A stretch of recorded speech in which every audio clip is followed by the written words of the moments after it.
Ho, ho, ho! I know it's been a very difficult year this year. It's not going to be an easy year for me to deliver all your presents. So, if obviously leave a mince pie and a carrot out, and rather than leave me a sherry this year, can you leave me a whiskey in a large glass? That way I can rub my fingers in the alcohol between houses. Also, I like a little drop of whiskey. Keeps the cockles warm. Have a great Christmas and a great New Year. Cheers.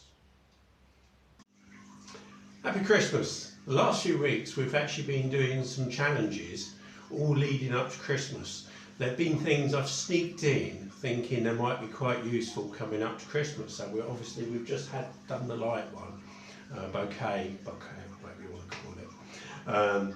We've got candles. It's not a real one, but they're quite good. They're pennies now, but they're in with the Christmas decorations, or you could use real ones. They're quite a challenge to do good pictures of those. What else we've got? We could do a storybook in one page. Somebody opened the presents in the morning, Christmas lunch in the evening, incorporate it into one picture, and then it's there. I mean, you can use it for whatever reason you want to. Christmas trees. Obviously, this time of year they're round. Look at them from different angles. Try actually taking a picture from the top or from underneath, or even actually sort of poking the camera through the branches. And if there's another focal feature in the room, focus on that so it looks as if you're actually looking through the tree to it. Not just Christmas trees, go outside, go for a walk, and I'm sure if you actually walk anywhere near a church, there'll be a type of fir tree nearby. It'll give that Christmassy feeling to it. Or somebody just down the road has got some Christmas lights on. Whether or not they're on or not on doesn't actually matter. If it's in the middle of the day and they haven't got the Christmas lights on, they're coloured, and you use the flash, it'll actually reflect off of the lights in the tree, so it'll actually pick it out a bit more. Christmas puddings, they're a really good challenge because to actually take a picture, it's going to be a plane or something going past, just Christmas pudding on a plate, and then you put a little bit of brandy on it and try taking a picture and you get the flames on at the top.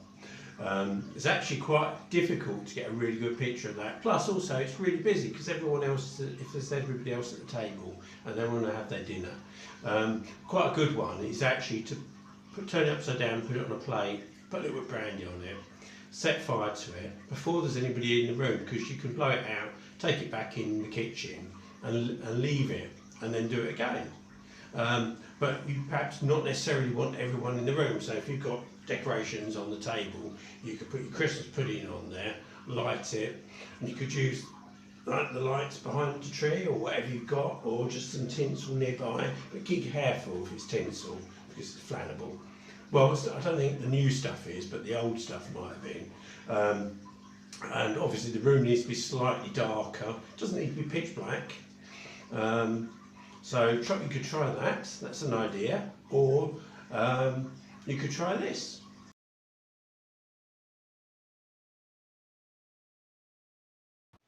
Right, Spotter Practical. What we're going to do is just as a candle. It's not a real one, but I mean you could use a real one, but be careful if it's the tinfoil around the tinsel around it. If it's, make sure it's fire retardant. The older ones aren't, especially if you've got a live one. Yes, I could use my big camera today, which would make life easier for me.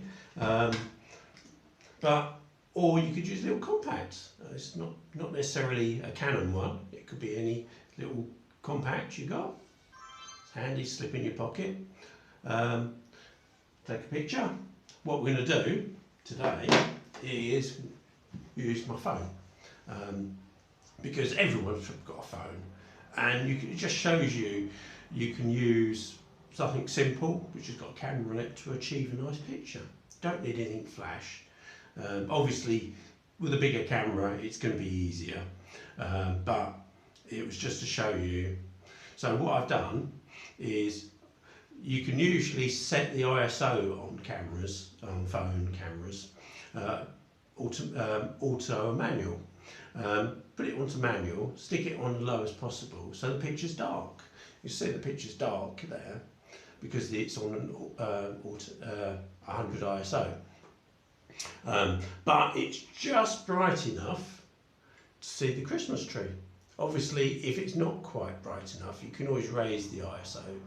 But I mean, it's the middle of the day, you can see me, I've just done this and it's come up nice and dark. Right, next thing what I've done is, obviously we're quite far away, I've put the torch on the back of the camera. I mean, you can do all these things on a big camera, but I'm just trying to make it as easy as possible, and it just shows you can achieve a good picture without actually all this flash kit. Just makes life easier, right? So I've put the torch on, and as you can see, it doesn't really make much of a difference to the picture, except I've got my nice little candle thing stuck in front of me, and all it's going to do is illuminate the candle in front of me. So here you go. So I've put it in front of me. As you can see, it's only just illuminating the candle, because the candle's a little bit bright as well, but it's not really enough to actually illuminate it properly. So what you can do is, there you go, take a picture, and there you go. I mean, obviously with a little bit more you can line the Christmas tree up a bit better. Obviously if you want the tinsel to stand out a bit more than it is, so the torch, go back, torch is on the top. If you turn the camera upside down, what you're doing is going to illuminate the tinsel at the bottom, and then take your picture. You just have to, there you go, I'll just, right, and all you need to do is then turn the picture upside down afterwards. It just shows you it's so easy to do, whether or not you're using a mobile phone or one of these type of cameras, or anything bigger. I mean, obviously use something bigger if you want to, but to achieve a nice picture you don't need all the flash kit. It's just inspiration, a thought behind it, what you can achieve with what you've got. Anyone can take a picture. You stick these sort of things on auto and it will just take a picture. But to give it a little bit of a tweak, you can make a normal picture into something a bit more special. So I hope you enjoyed this.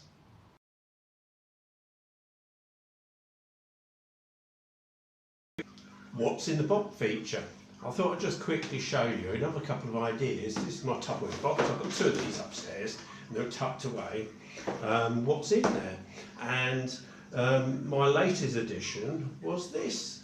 I mean, these sort of things you actually come across and they don't cost anything.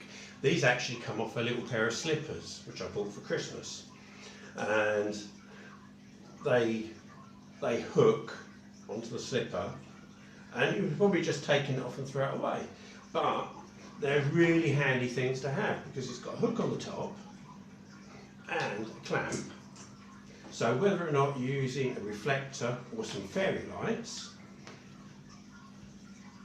and it didn't cost nothing. There you go. You can hang it up, you could hang your fairy lights off a bit. As you can see, this was in there. I'll throw that back in the box. Salmon was on there. You can see the reflection. We've got window just here, so it's actually a bit brighter, but these are quite different, quite good. You can see the gold coming through, so they're worth hanging on to. And there's a silver one as well. Silver gold. Yeah, a bit of reflection if you're using it for underneath some portraits or whatever. Reflect the light back. Another cramp. These you can, I bought these actually, but these, I mean, often you find these on the market and things, like a little group of these for £1 or something. They're quite worth hanging, and if you have two of them, you can do this, and then, doesn't matter if it's got a hook on it, whatever they are, and then you can balance that on there. Hey presto, a free stand almost. So I've got those in there. I've got these little covers, which actually just go over a flash. They're just little covers that go over a flash, just to take the sharp edges off. There's 2 of those. Some fairy lights, battery power fairy lights. Not saying what brand they are, but these ones are actually in a sale, so they're a bargain for like 50 fairy lights for like £3.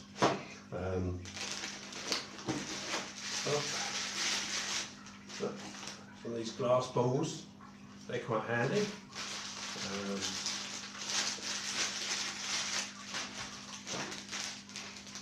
These were powdered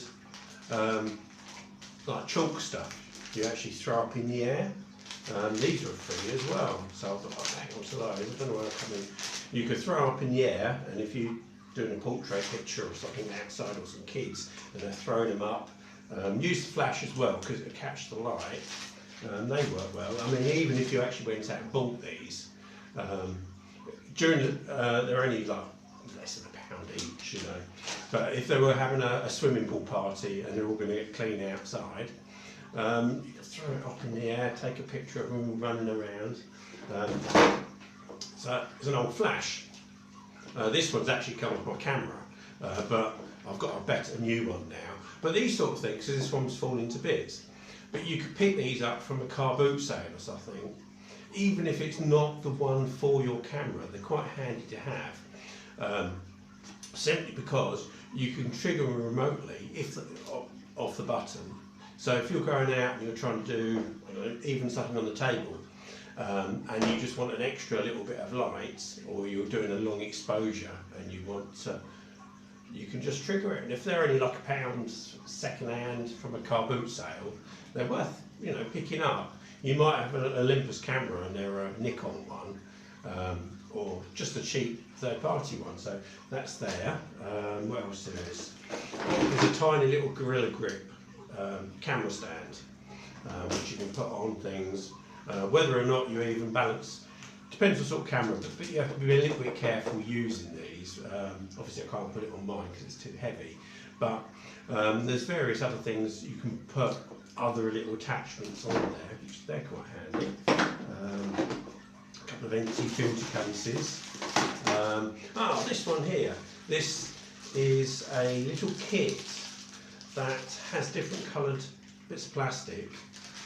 This came free with my last flash, and it just slides over the flash, and you can make different colours. It's like a gel you can put on your flash. You could do the same thing just with a bit of normal crepe paper or something, and then just wrap around the top of the flash, and it will just give it a slight tinge. Blue tack, that's always handy to have in here. It just shows you what rubbish I've got in here, but they're all handy. Just a little pop-up cover you put over a flash as well, just to diffuse the light, but it's actually a round one, so the light's completely round rather than just focused. And there's various filters and things. Yeah, that's basically what's in there. I thought it was just an opportunity to thank you all for watching, and wish you a happy Christmas and a happy New Year. And hopefully next year we'll go forward and it'll be positive and creative and get motivated. Things to do next year. I mean, we're coming up to New Year. Think of what you want to do. I mean, we've got a great opportunity now. Is like for calendars next year, is to take a picture every month throughout the year. Set yourself a little challenge. So take a picture once a month and then put it in a different file on the computer.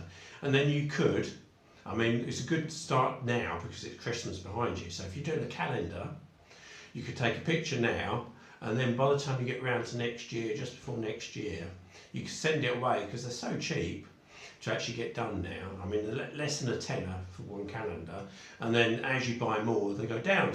And there's loads of things. Think of yourself to do a challenge, whether or not it's just, I mean, you hear these people, they do 365 pictures, which actually is not that many. If you consider, if you go on holiday, you'd probably sometimes you could take that in a day. If you went somewhere interesting, you might take that in a day. So they're things you could do, or just take one per month or something. It's only 12 pictures. Even if it's the same spot in the garden over a 12-month period. Or think to yourself, I really want to have a look at macro stuff and actually concentrate on doing some macro stuff. Or just know how your camera works. It's one of those things, new cameras coming out all the time, and sometimes they just have too much on there. I mean, you start knowing the basics of it, but then they start adding all these extra things with autofocus and iFocus and all these other things, which you don't actually necessarily, and as you're learning, they can be actually more confusing than the basics. So sometimes it's actually, you could go out and you could buy yourself an old film camera off eBay or something, and actually have a go at trying to do that. Because I mean, you could go out and you could spend 20 quid on an old camera for eBay and buy some film to go in it from the pound shop. And they're about £3 or £4 to actually send them away. And you could do that as a challenge to yourself. I mean, it would cost like next to nothing to do. You might have an old camera at home. Just get some film, car boot sale, and have a go. Actually, it's quite good because they either don't work or they do work, and you send them away and they come back and you could be really disappointed with the pictures. But next time you do the same thing, and you only get obviously 24 or 36 pictures in a row. But it's worth doing because you soon start learning the basics. I know digital cameras are easy, you could look at the back and go, oh yes, that's right. But sometimes these older things, I mean, you can still buy them, they're out there. And they're out there for a reason, because the quality of film cameras are really very good still. So think of some challenges to do for yourself this year, and hopefully we'll see you soon.